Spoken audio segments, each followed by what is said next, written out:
Depression എന്ന് ആധുനിക ലോകം പേരിട്ട് വിളിക്കുന്ന മനസ്സിന്റെ അസ്വസ്ഥതകളും ദുർബലാവസ്ഥയും സംഭ്രമവും ഒത്തുചേർന്ന രോഗാവസ്ഥയിൽ നിന്ന് അത്ഭുത സൗഖ്യം നേടി ആഗോള പ്രേക്ഷിത പ്രവർത്തനങ്ങളുടെ മധ്യസ്ഥയായി ഉയർത്തപ്പെട്ടവളായിരുന്നു വിശുദ്ധ കൊച്ചുത്രേസ്യ.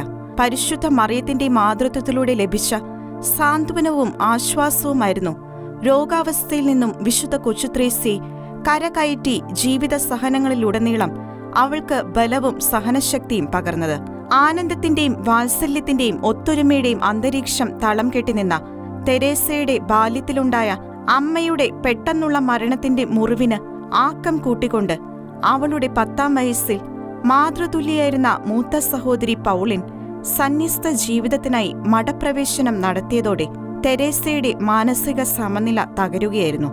പിതാവിന്റെയും സഹോദരങ്ങളുടെയും കണ്ണിലുണ്ണിയും വാത്സല്യഭാജനവുമായിരുന്ന തെരേസയുടെ ബോധക്ഷയങ്ങളും മുറവിളികളും ഭയങ്ങളും ഉറക്കമില്ലായ്മയും വിശപ്പില്ലായ്മയും വേദനകളും കണ്ട് മനം നൊന്ത വീട്ടുകാർ ഭവനത്തിലുണ്ടായിരുന്ന പരിശുദ്ധ മറിയത്തിന്റെ തിരുസ്വരൂപം അവളുടെ മുറിയിൽ പ്രതിഷ്ഠിക്കുകയായിരുന്നു.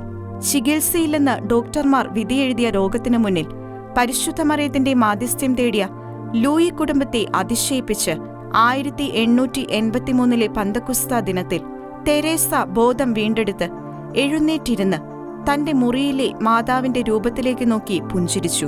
അമ്മയുടെ രൂപത്തിന് ജീവൻ വച്ചതായും അമ്മ തന്നെ നോക്കി പുഞ്ചിരിച്ചതായും തനിക്ക് അനുഭവപ്പെട്ടതായി വിശുദ്ധ തെരേസ തന്റെ ആത്മകഥയിൽ വിവരിക്കുന്നുണ്ട്.